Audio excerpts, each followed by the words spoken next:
Estos 83 pacientes que quedaron, 13 tuvieron problemas con la randomización, 15 declinaron la firma para ingresar al protocolo, 10 tuvieron problemas con la OCT y 5 tuvieron problemas con la resonancia, problemas de logísticos. Así que de estos 83 pacientes solamente quedaron 40 en el estudio. Perdóname, Era Gonza, sí, porque para calcular en este trabajo realmente cuántos son Minoca, ponele que la población elegible es 83. ¿Cuánto te da 83 de 5.000 casi? ¿2%? sí, muy poco, no llega Perdón, O sea, pero no son todos los minocas. O sea, es una población seleccionada dentro de los minocas. ¿pero por Sí, qué, Cari? ¿Cuáles no son Minoca de esos 83? No, esos 83 son minocas, pero Sí. hay más minocas que 83. Gonzalo lo hay, bien lo explicó. Acá entran solo los minocas en los cuales se sospecha enfermedad epicárdica. Porque el minoca puede ser por enfermedad microvascular. Y estos no son los que este estudio quiere estudiar, estos los excluyen. Ellos quieren ver la arteria, las arterias epicárdicas, por eso toman la población en la que hay correlación entre el electro y el eco. Es decir, si en el electro había un supradesnivel de segmento de CT lateral y el eco mostraba un trastorno segmentario lateral, estos entraban. Pero podría haber una población mayor que es minoca, que no tenía estos criterios, y vos tenés que sospechar algo microvascular. Bueno, pero a lo sumo 260, si vos analizás el 260, ¿está? Sí. Ahí está el microvascular incluido. Sí. Bueno, si empezás a sacar la miocarditis, el Takotsubo y la embolia coronaria, no te quedan. La microembolia coronaria puede llegar a ser un minoca microvascular. Al igual que el espasmo coronario, el espasmo coronario entra dentro de minoca, pero no por. Acá, como este estudio quería estudiar solo los que tenían. No, pero a mí me parece que no, que en la definición estricta de minoca no entra el espasmo coronario. Sí, entra. Entra, pero por espasmo, no por enfermedad de la pared, es por otro mecanismo. O sea, por eso dentro de los algoritmos de minoca está hacer la prueba de su espasmo. Lo que pasa es que este estudio es muy seleccionado. Este estudio excluye los que vos sospechás espasmo. Bueno, ponele que están los espasmos, ponele que está la de microembolización, pero sacá la miocarditis, sacá el Takotsubo. Sí, ahí tenés 120, 260 menos 120, estamos hablando de 140 pacientes, de 5.000. Pocos. Sí, sí. ¿Cuánto sería? ¿Qué porcentaje sería eso? 140 de 5.000, ¿qué da? 5%, a ver, 100, 500, no, menos. ¿3%? Menos del 3%, menos del 5%. 10% son 500 aproximadamente. 2.8. Por eso. ¿Cuánto? 2.8. 2.8, por eso. Eso es sí o sí minoca. O sea que fíjate que la cantidad, si vos hacés los estudios que corresponden, son pocos. Claro, te baja muchísimo. Cuando uno se puede estudiarlo absolutamente al paciente, bajas mucho los pacientes con minoca, que parece ser un idiopático. Bien, bueno, eso exacto, es lo que hablamos el otro día cuando hablamos de la hipertensión arterial y el estudio de las causas secundarias, ¿no? Que vos definís cuánta hipertensión secundaria hay dependiendo cómo los estudiás. Claro. Si no las diagnosticás, lo metés como esencial. Y yo creo que acá pasa muchas veces eso, se mete en la bolsa de minoca porque no se los termina de estudiar adecuadamente. Está bien, este es un grupo seleccionado, pero hay que intentar descartar un montón de cosas, que no se las descarta habitualmente porque a veces no se tiene conocimiento y otras no se tiene recursos. Bien. Vamos, Gonza, ahora sí. Bueno, como dijimos, quedaron solamente de los casi 5.000, quedaron solamente 40 pacientes en este estudio. Estas son algunas de las características de los pacientes. Tenían una edad relativamente joven, de 50 años de media. El 62% eran varones. Tenían factores de riesgo como antecedentes familiares, hipertensión, tabaquismo, diabetes, hiperlipemia. Tenían una masa indexada de 25, eran en el límite de lo normal. ¿Qué más? Bueno, las alteraciones en el electrocardiograma, el 32% de los pacientes tenían un síndrome coronario agudo con elevación del ST. un electro con T, con supra nivel LST. Y bueno, acá están los resultados del cateterismo cardíaco. De los 40 pacientes, el 25%, o sea, 10 pacientes tenían coronarias normales, 18 pacientes tenían unas mínimas irregularidades, 12 pacientes, que eran el 30%, tenían entre 30 y 50%, y el tiempo que se tardó en hacer la coronariografía de media eran de 10 horas, ¿sí? Entre 3 y 20 fue lo máximo. Y acá está abajo el tiempo que se tardó en hacer el OCT, que ya lo voy a explicar un poquito, no se dejó también a expensas del hemodinamista realizarlo en el momento del cateterismo o en una segunda tanda. Que la vida media el tiempo medio del OCT fue de 42 horas y la resonancia fue de 3.5 días, o sea, no se hizo todo en el momento.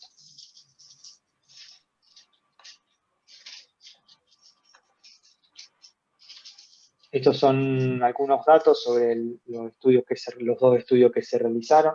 En cuanto a la tomografía de coherencia óptica, se realizó mediante un abordaje transradial o transfemoral con una válvula CFE. El tiempo de la realización del OCT se dejó a criterio del operador, o sea, se podía hacer tanto en el momento cero, en el primer estudio o en un segundo estudio. También estuvo disponible el FFR a disposición del hemodinamista.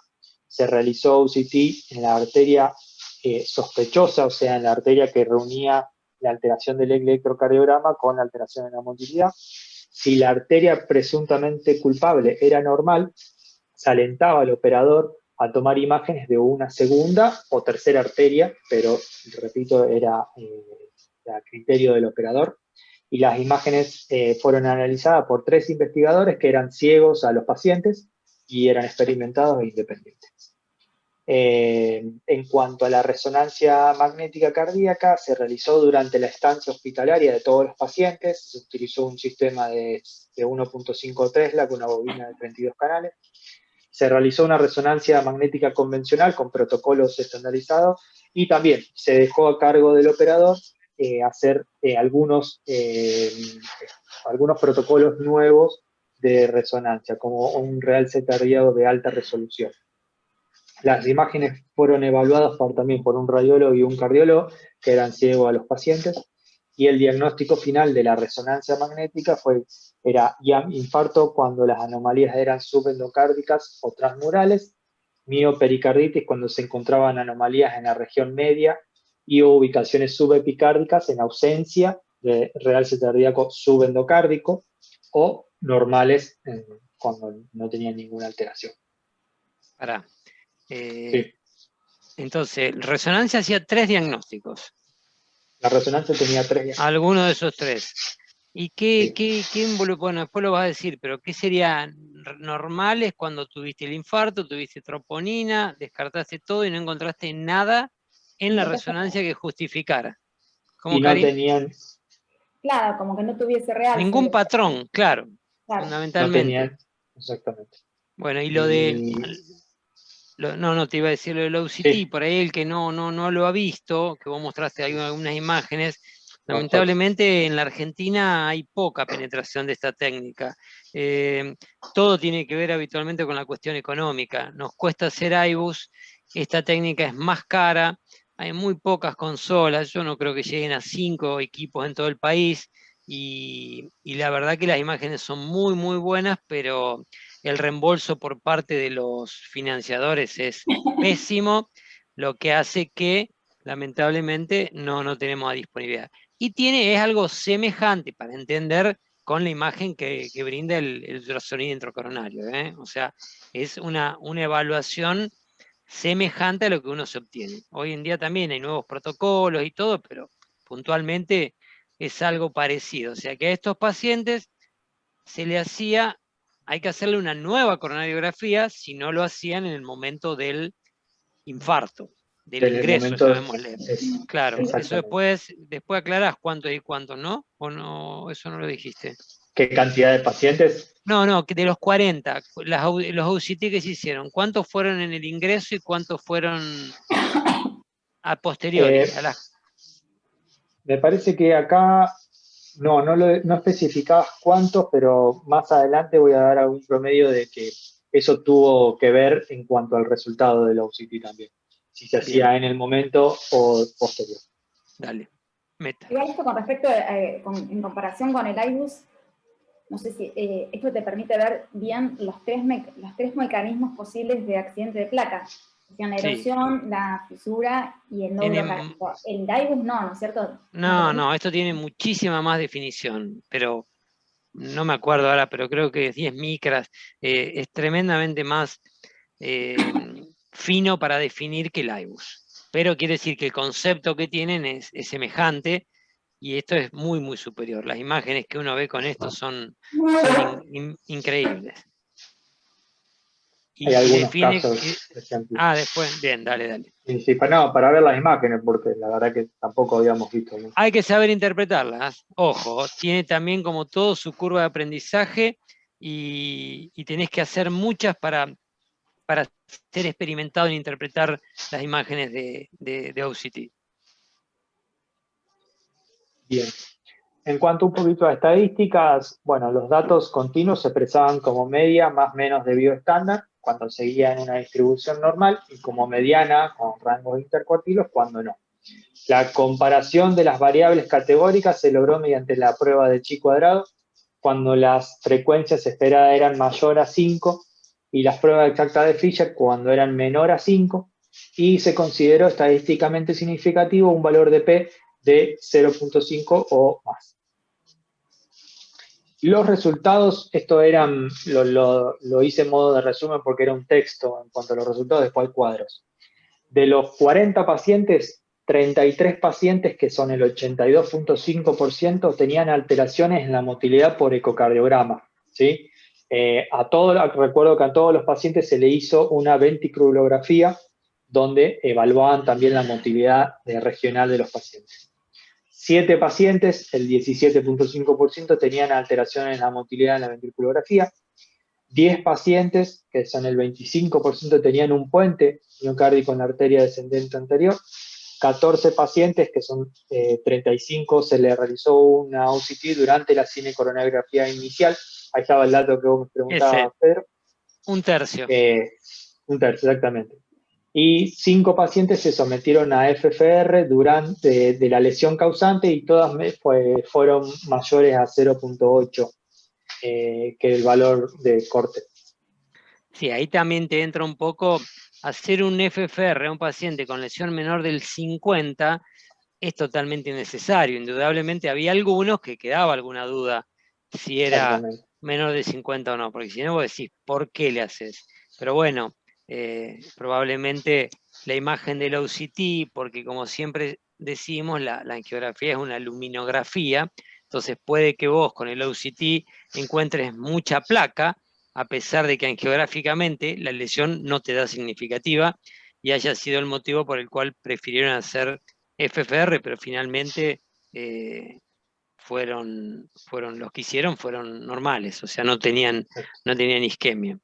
Y lo que me llama la atención, viste, Cari, la sensibilidad de la ventriculografía realmente muy baja. Sí, yo no la sé analizar. Pero me llama la atención a ver cómo han hecho esa ventriculografía. No, yo creo que, fíjate, si vos sumás, ahí llegás a los 40 pacientes con los 33 del eco más los 7 de la ventriculografía. Para mí, estos entraron solo porque tenían en el ventriculograma y no en el eco. Para mí, ese dato no pensé que se sumaba eso. Sí, pero yo estoy viendo, si son 40 pacientes, el criterio de inclusión era que tenga alteraciones de la contractilidad y 33 solamente tienen el eco, esos 7 que faltan los aporta la ventriculografía. Quizás más tenían en la ventriculografía y no hizo falta sumarlos por ese criterio. Interpreto yo, porque justo da el 40. Sí, justo suma 40, pero no sé si es así. Ese dato no lo leí.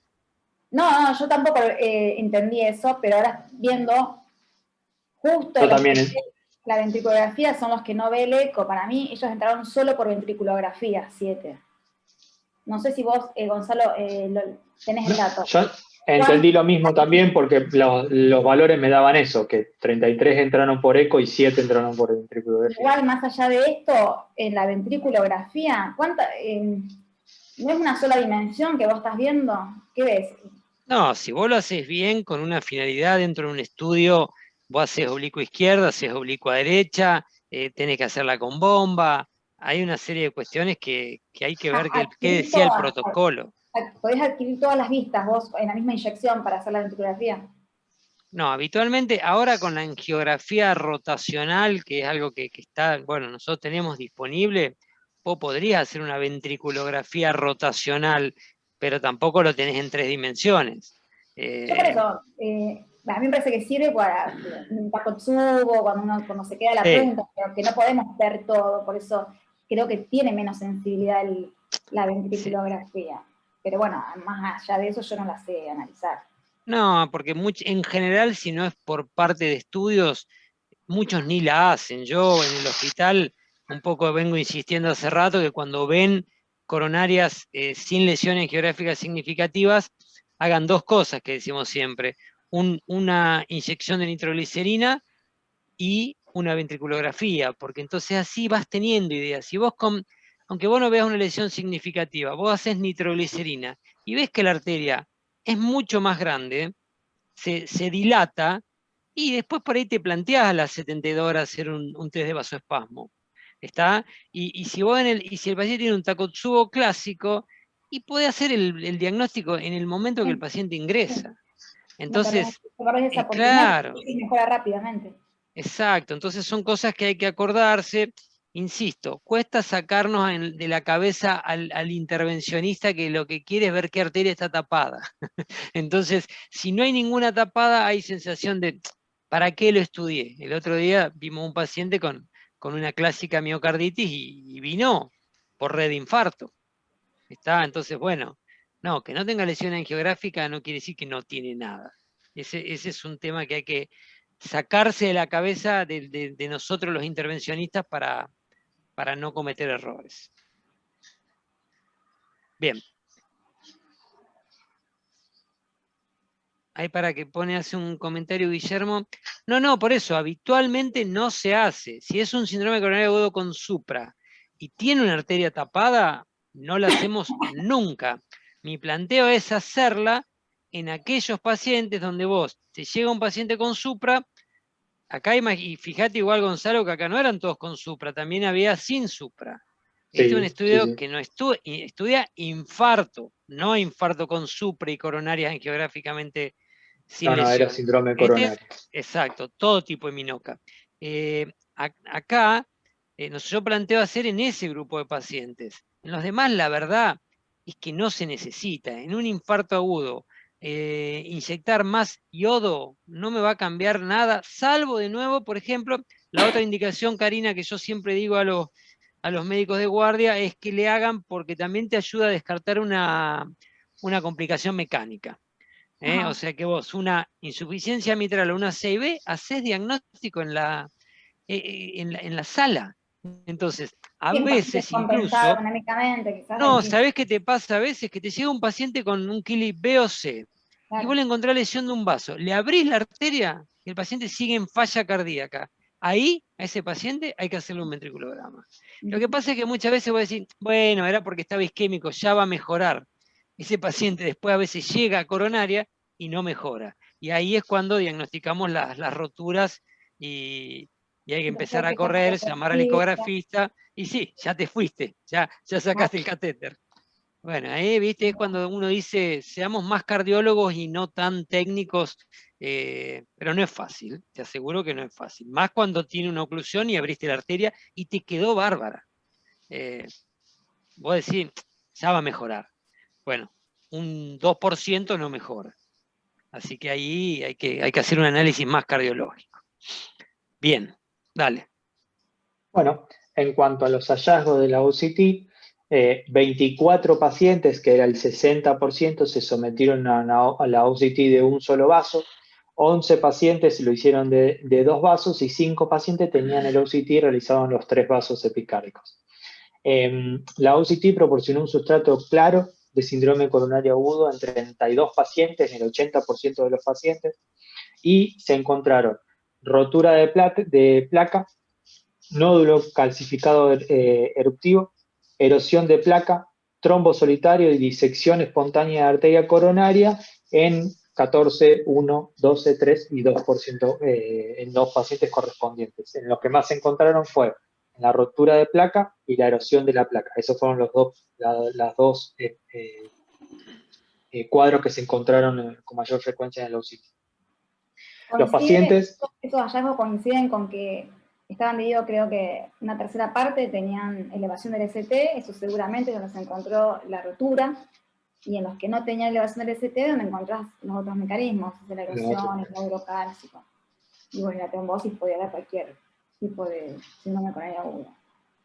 Fíjate que el motivo un poco por el cual no la hacen en agudo es porque a ellos, a los franceses, les pasa igual que acá. O sea, por ahí en una urgencia el experto en OCT no está.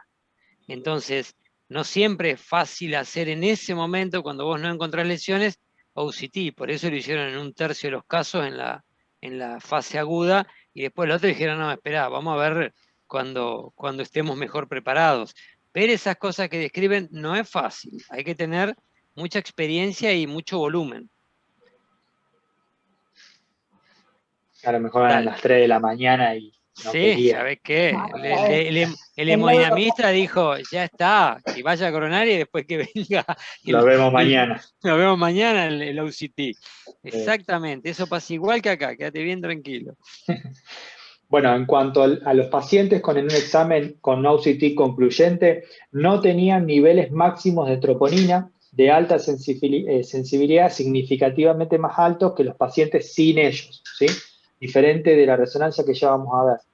El examen del OCT condujo a una modificación de la terapia inicial en 11 pacientes, basada en la detección de disección espontánea de arteria coronaria, en 2 pacientes, que incluyó un tratamiento con cambio de combinada de betabloqueante y aspirina, erosión de la placa en 2 pacientes, que incluyó más rápido y una duración más prolongada de los agentes antiplaquetarios y antitrombóticos, y ruptura de placa en 7 pacientes, que incluyeron la derivación a una intervención coronaria percutánea en 4 pacientes y una modificación de la terapia antitrombótica en 3 pacientes que restaban.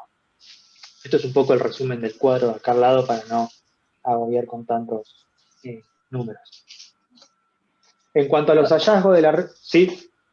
No, ustedes no estuvieron, que el seminario de la semana pasada era un caso muy de este trabajo, porque tenía la paciente del seminario pasado, era minoca, pero también la sospecha de enfermedad coronaria por múltiples factores de riesgo, pero había trastornos segmentarios en la contractilidad. Y se dio una paciente de este estudio, y el 80% tenían un mecanismo de síndrome coronario agudo. Por eso es lo importante de avanzar en el diagnóstico, porque vos, si no lo diagnosticás y suspendés el tratamiento, estás privando de un tratamiento que sabemos que cambia el pronóstico. Es nada más. Aparte lo que le decía al paciente, o sea, como decíamos antes, el minoca a veces termina siendo, si no, una duda diagnóstica. Vos no le podés cerrar el cuadro, al margen de que a veces no sabés qué darle. Pero si vos confirmás el mecanismo del minoca, y acá, fíjate que un porcentaje, como dice, te va a definir un tratamiento o cambiar conducta, es fundamental. Así que vale por todos los lados que lo veas.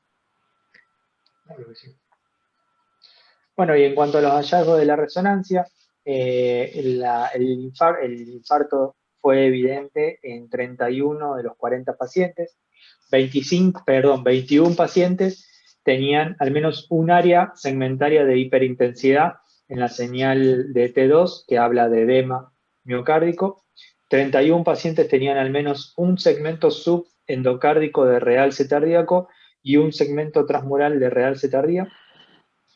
Hubo una relación completa entre la localización de las hiperintensidades en la señal T2 y el área del realce tardía, y los pacientes con examen con resonancia cardíaca concluyente sí tenían niveles más altos de troponina comparado con los pacientes que no tenían.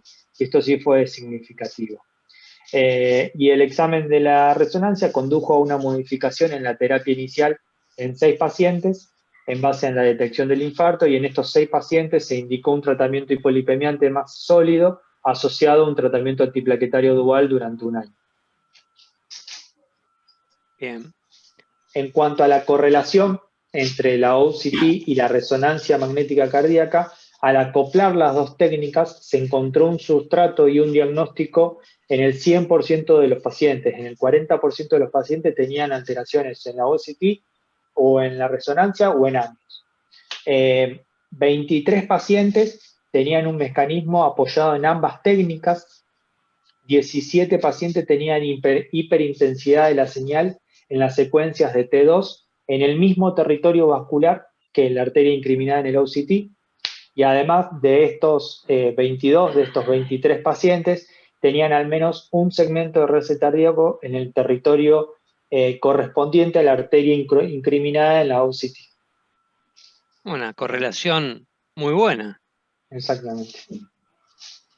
Por lo cual podríamos plantear que no necesitamos hacer el OCT. Y si hacemos resonancia a estos pacientes, en la gran mayoría vamos a poder inferir que el paciente tiene un infarto por una causa relacionada con algunos mecanismos que vimos. Si se fijan ahí a la derecha, que hay 3, yo lo veo chiquitito, pero que hay 3 imágenes, dejé corto. Lo interesante de lo que se suele ver en estos pacientes, porque uno dice, ¿por qué tuve un infarto y no tengo nada en la luminografía que era el cateterismo?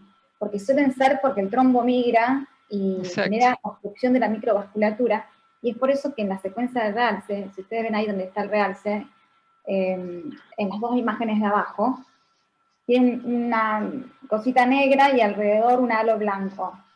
Eso negro no es miocardio viable, es que directamente el contraste nunca llegó a llegar a esa zona porque la microvasculatura está obstruida. Entonces es un signo bien claro que se ve típicamente en estos pacientes, que en las coronarias no se ve nada, la luminografía, y uno ve después una patente casi patognomónica de que el proceso es macrovascular. No sé si lo expliqué bien, si lo entendieron. Sí, Pero, sí, embólico, sí. Tenía una placa.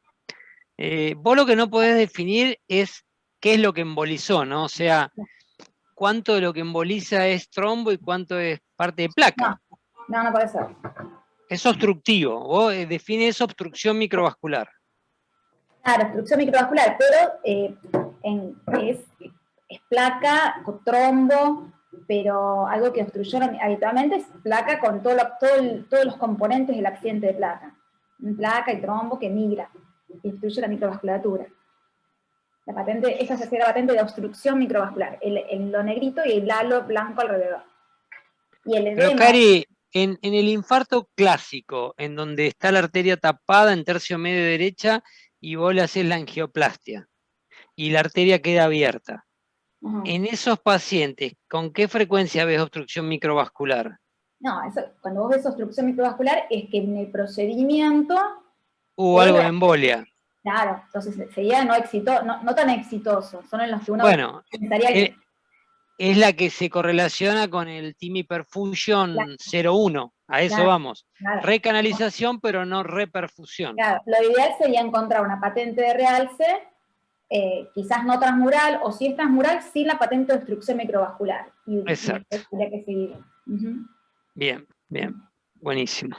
Yendo, perdón, Pedro, a lo que decías con respecto a la correlación de la resonancia y el OCT, se me ocurría decir, por ejemplo, nosotros en nuestro medio que no tenemos acceso a la OCT, pero tenemos acceso sí a la resonancia, no sé qué más me agregaría saber el mecanismo del infarto, si ya sé que es un MINOCA, ¿qué agregaría saber el mecanismo por el cual, si fue una rotura de placa, si fue una, no sé, erosión, nódulo, erosión, alguna de esas cosas. Sí. Por eso, yo creo que la que más te aclara es la disección coronaria espontánea, pero esas, ahí la encontraron en qué porcentaje había sido. Muy bajo, 2,5. Muy bajo. Bueno, 5. por eso. disección coronaria que vos no la encuentres en la angiografía y que después la vea el OCT, indudablemente una disección de un tamaño insignificante y que obviamente tenés que tener mucha experiencia. Pero entonces, por eso yo decía lo que vos estás diciendo, reafirmando, no me cambia, lo que yo tengo que identificar qué paciente tengo que tratar como coronario. Claro, Entonces, claro. si Y te importa otras 95%, causas. O sea, el mecanismo claro, de infección, nódulo cálcico, no te cambia, obviamente. Te da esa patente que vos sabés que no tenés que suspender la antiagregación, que vas a exacto. utilizar el tratamiento hipolipemiante. Pero te puede hacer diagnóstico además de otras causas. Acá porque justo tomaron una población en la que había alta sospecha, vuelvo a insistir, porque había correlación entre el electro y alguna alteración en el cateterismo voy a hacer, tenía que tener algo, alguna irregularidad, alguna placa menor de 50, era eso, ¿no? Había que No, era la alteración en el electro y la alteración en la motilidad. Claro, Claro, no, la placa podía ser nada. Podía no Sí, tener placa. la angiografía podía ser normal también. con otras, con lagunas. Era el eco con el electro. Por eso ahí tenías alta probabilidad de la correlación. Cuando vos ya no tenés correlación, ahí puede ser otra causa o algo microvascular. Cuando vos ves los algoritmos de Mimoca, te dice que ahí, cuando no tenés en relación con una arteria, una distribución epicárdica, ahí tenés que pensar microvascular, porque es como que te da una patente más difusa. Claro, lo que pasa es que al microvascular, ¿cómo lo tratas? No, pero te permite, por eso, pasa, viste que los algoritmos tenés para hacer pruebas intracoronarias, para también descartar el vasoespasmo microvascular. Sí, O sea, las pruebas de vaso... porque tienen un tratamiento específico o directamente, bueno, explicarle al paciente cuál es el posible mecanismo de sus síntomas también, muchas veces. el vasoespasmo microvascular, estamos hablando de eso de hace 30 años y todavía uno no encuentra métodos claros y definitivos para diagnosticarlo, Karina. Vos fíjate que es No, pero te poco dice lo que el que... algoritmo es hacer una prueba con ergonovina intracoronaria o acetilcolina, y vos tenés que tener una prueba positiva, o sea, con dolor, con trastornos, pero vos no ves nada en las arterias, no ves en las arterias epicárdicas, no ves el vasoespasmo. Pero tenés, Bueno, pero nosotros tenemos alguna experiencia en el hospital, porque debemos ser los que más vasoespasmo hemos hecho en los últimos 20 años, y no me acuerdo haber encontrado una prueba de vasoespasmo positiva por Angor y DST sin que haya una alteración angiográfica. O sea, con el test de ergonovina, vasoespasmo microvascular, yo no vi nunca.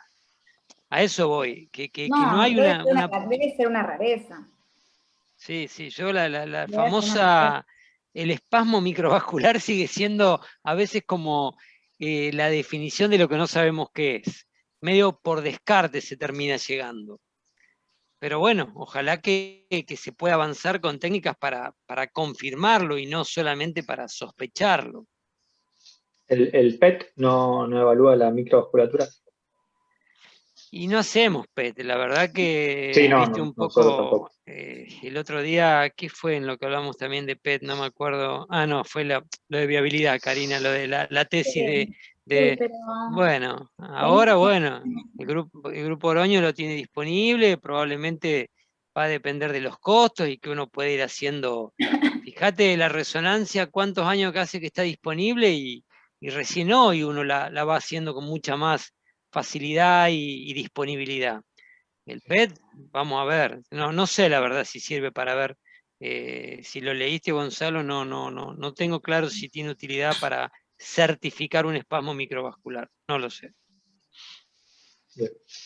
En el algoritmo de las guías actuales no lo nombra, pero no sé. A lo mejor es otra aplicación que tenga. Claro, no sé. Bueno, seguimos. Estos son algunos casos de pacientes que estaban en el estudio. Este es un paciente que tiene 40 años, que ingresó con un infarto, con un súper a nivel del ST inferolateral. Dentro de las 2 horas de inicio de los síntomas, recibió pretratamiento con terapia antitrombótica. Debido a la resolución de los síntomas en el laboratorio de cateterismos y los hallazgos angiográficos, se decidió inicialmente una estrategia de tratamiento médico. Se realizó la OCT durante el mismo examen y mostró la erosión de la placa, acá abajo. Este agujero negro que se ve acá es la sección transversal de la rama lateral, y hay varios trombos adheridos y no adheridos que se superponen a la íntima, interrumpida a las 5 en punto, en esta imagen, a la derecha del trombo. La resonancia, que se realizó 2 días después, encontró hiperintensidad en la señal T2 transmural y en la pared inferior, correspondiente al mismo sector, asociada a realce tardío transmural en la misma zona.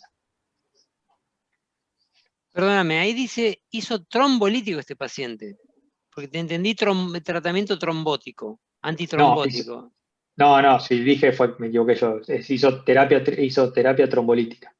Claro, bueno, vos fíjate que este paciente, la pregunta es, ¿y por qué lo estudiaron si hizo trombolítico? Obviamente estuvo en otro lugar y lo habrán derivado, ¿por qué? ¿Por persistencia, o sea, para una angioplastia de rescate?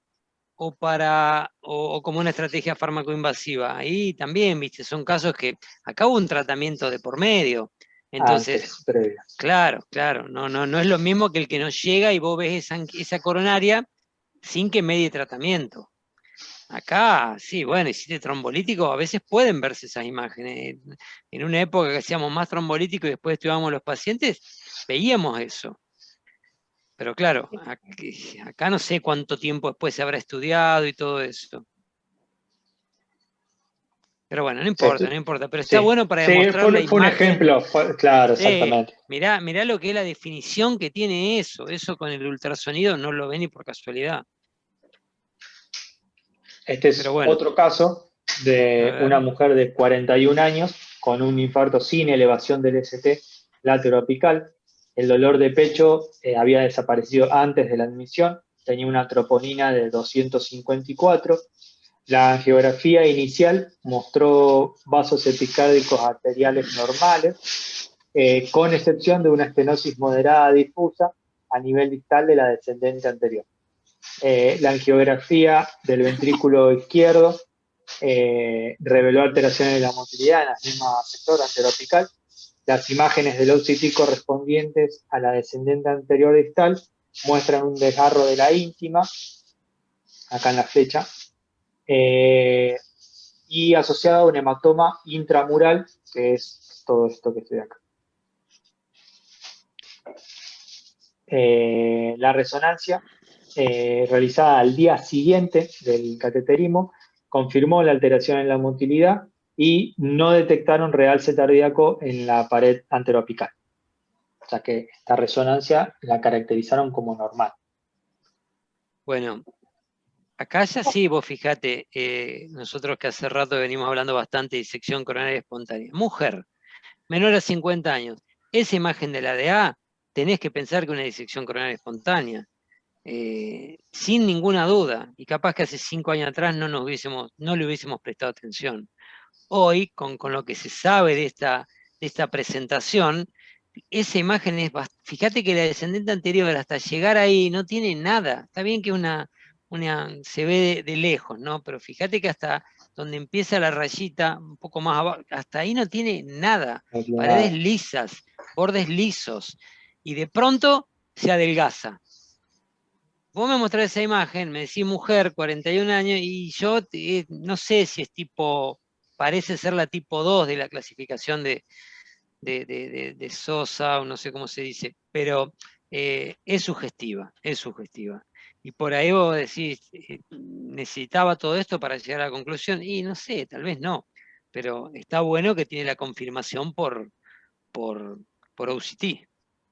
Bueno, acá el tema de la resonancia no muestra realce, no descarta, tengamos en cuenta que fue un infarto sin elevación del ST y que lo que me demuestra la resonancia es simplemente que no hay un daño miocárdico permanente, o sea que no haber fibrosis, el daño no es totalmente reversible, porque posiblemente la paciente tuvo un cuadro muy leve, no oclusivo. Entonces, por eso la resonancia acá no me muestra nada. La resonancia sirve mucho más siempre, obviamente, cuando hay una oclusión, aunque sea transitoria, que genera alguna necrosis miocárdica. Cuando no llega a generar necrosis miocárdica, no la vemos, obvio. Y ahí la resonancia no tiene valor. En este caso, uno no puede decir que esto es isquémico por la resonancia. Por lo menos tiene que decir que no hay necrosis. que no hay fibrosis. No hay fibrosis. Bien, Bien. dale. Este es el último caso que mostraba el estudio, que es un varón de 58 años con un infarto con elevación del ST, ínfero-ápico lateral. A las 3 horas de inicio de los síntomas, recibió pretratamiento con aspirina, una dosis de carga de ticagrelol y administración endovenosa de enoxaparina. La coronariografía reveló lesiones leves a moderadas a nivel de la descendente anterior. La ventriculografía reveló alteraciones en este sector. Las imágenes tomadas del OCT corresponden a la misma arteria, la descendente anterior, que muestran un fibroateroma de capa fina, donde están las flechas, probablemente asociada con ruptura de placa, que es la flecha amarilla. En el presente caso, el cardiólogo intervencionista a cargo del paciente decidió colocar un stent en esa lesión culpable porque había múltiples sitios de ruptura y un prolapso de la placa significativo. Se realizó una resonancia cardíaca a los 2 días y había áreas de realce tardía en el mismo sector donde estaba la lesión. El ECG de control mostraba una leve elevación persistente del segmento de ST en las derivaciones inferolaterales asociadas a cambios en la onda T inferoapicolaterales. Bueno, vos fijate este caso. Primero que en el electro de arriba a la izquierda no veo muy bien el supra, pero bueno, por ahí Yo lo estuve mirando también. Está chiquito.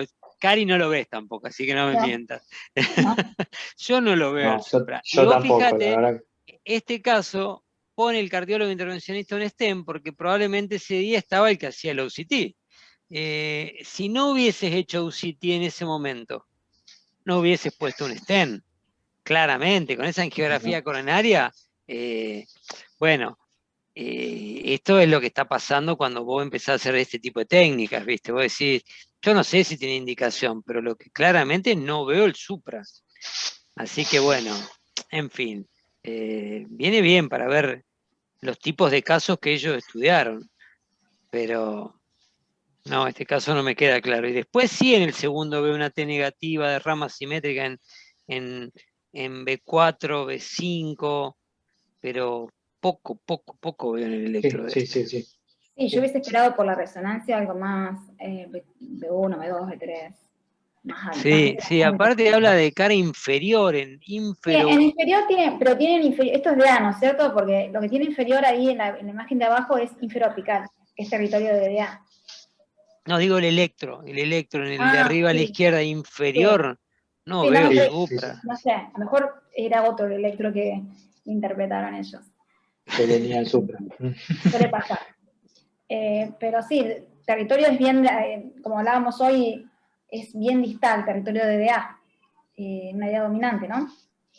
Una idea dominante, una idea que da la punta, que ríe la punta. Sí, por lo menos hasta donde se ve la foto, por lo menos alcanza el ápex, que es el 70% de los casos. No sé si da la vuelta y se transforma en ascendente posterior porque está cortada la imagen ahí. Dale. Bueno, esos eran los 3 casos que mostraban por ahí. El caso anterior llevó a un cambio en su tratamiento, el paciente recibió un stent. En cuanto a la discusión del cuadro, los resultados enfatizan que la OCT junto con la resonancia proporcionan un sustrato y un diagnóstico en todos los pacientes que presentan un MINOCA y que muestran alteraciones en el electrocardiograma asociado a alteraciones en la motilidad. En comparación con algunos estudios de similares características, el OCT detectó tasas más altas de ruptura de placa y de erosión de placa, y del mismo modo la resonancia mostró una mayor tasa de realce cardíaco isquémico. El tiempo transcurrido desde el inicio del dolor hasta el examen de la OCT tendió a influir en su valor diagnóstico. Por lo tanto, ellos creen que el OCT debe realizarse lo antes posible en este entorno clínico para evaluar cualquier sustrato de forma aguda. Y la resonancia cardíaca se recomienda como una investigación clave en el MINOCA porque puede proporcionar la localización por imagen y la confirmación del infarto. Y en este estudio la resonancia puede identificar, bueno, el 75% de los pacientes, que ya lo habíamos hablado. Los pacientes con una resonancia cardíaca normal presentaban una menor elevación de troponinas convencionales que los pacientes con una resonancia cardíaca concluyente, y eso fue estadísticamente significativo, y los resultados muestran que las lesiones de alto riesgo evaluadas mediante OCT constituyen una evidencia directa de aterosclerosis coronaria como factor causante de una lesión miocárdica detectada por la resonancia en pacientes con MINOCA.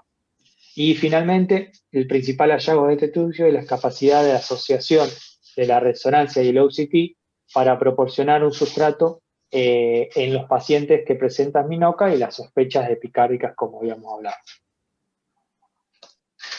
Este estudio... Es esperable que la resonancia tenga más correlación, cuando la resonancia es anormal, más correlación con mayores niveles de troponinas, porque la resonancia lo que muestra es la sustitución, ¿no? Es fibrosis. El daño miocárdico irreversible. Entonces, por eso es coherente que haya tenido más correlación con mayores niveles de troponina. Con troponina, exactamente. Bueno, el estudio mostraba algunas limitaciones que ellos mismos anunciaban, como el número pequeño de pacientes que estudiaron, que terminaron estudiando. Los procesos de inclusión fueron demasiado tarde y hubo varios pacientes que se perdieron por estos problemas logísticos. Otro problema fue que no se le realizó una imagen de OCT de 3 vasos a todos los pacientes, o en verdad no estaba bien protocolarizado, si a todos se le hacía 3, si a todos se le hacía 1 vaso o 2 vasos.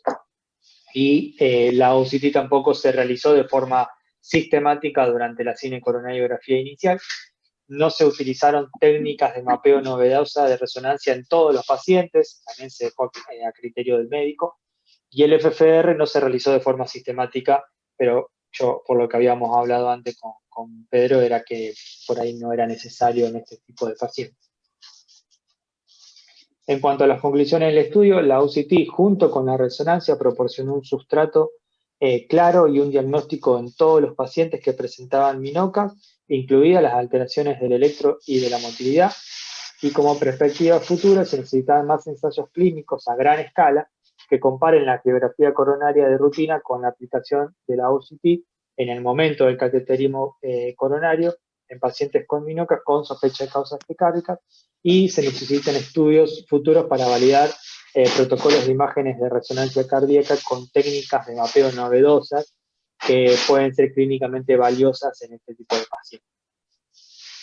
Ellos evaluaban que tenían un protocolo de realce cardíaco de alta definición que podía diagnosticar aún más los pacientes que tenían fibrosis miocárdica, y no lo usaron en todos los pacientes.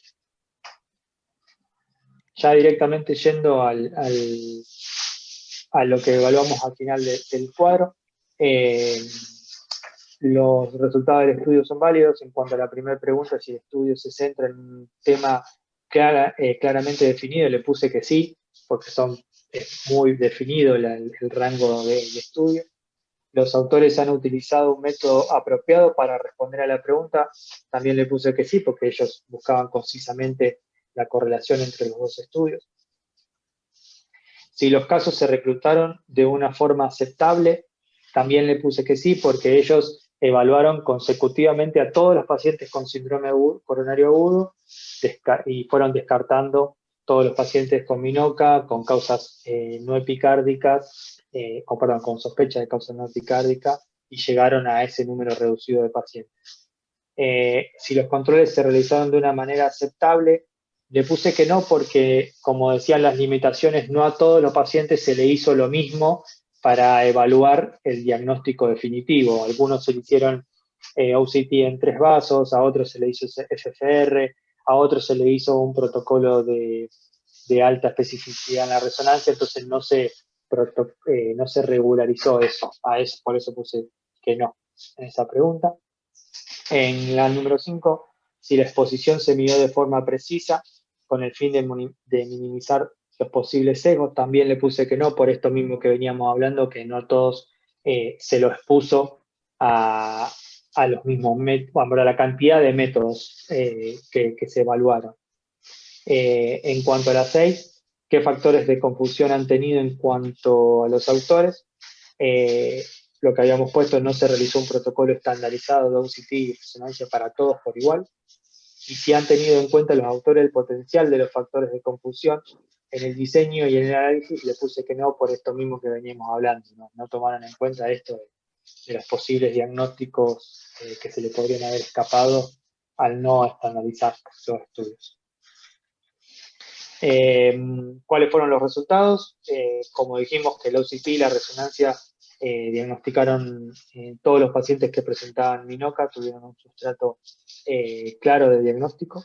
¿Y cuál fue su precisión de resultado? El 100%, puse porque de los 40 pacientes que estudiaron, a 40 llegaron a un diagnóstico. Y si creo en los resultados, les puse que sí, porque fueron claros, pero bueno, creo que la siguiente es si se puede aplicar en mi medio. Les puse que no, porque la OCT no está disponible para nosotros, por lo menos por ahora. Y si los resultados de este estudio coinciden con la evidencia disponible, puse que sí, porque en el mismo estudio hablan de la evidencia que hay, y los valores que los resultados que ellos tuvieron fueron bastante similares a lo que se habla en un texto. Y nada más.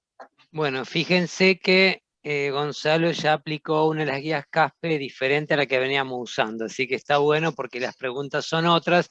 Este es un trabajo totalmente diferente a lo que veníamos viendo, pero está bueno porque también son trabajos que permiten por ahí más información que lo otro, que lo clásico, que evalúa una droga versus placebo. Así que la idea también es ir mezclando con este tipo de trabajos para también ver que te da mucha información, pero también va a tener siempre muchas limitaciones y muchos, no errores metodológicos, pero por ahí no tan fácil de extrapolar a la población general que uno maneja, porque son estudios muy de investigación, pero la verdad que el trabajo me pareció muy interesante y muy, muy buen análisis. Así que, muy bien, felicitaciones. Si alguien tiene alguna pregunta, si no, Cari, ¿te podés quedar un segundo?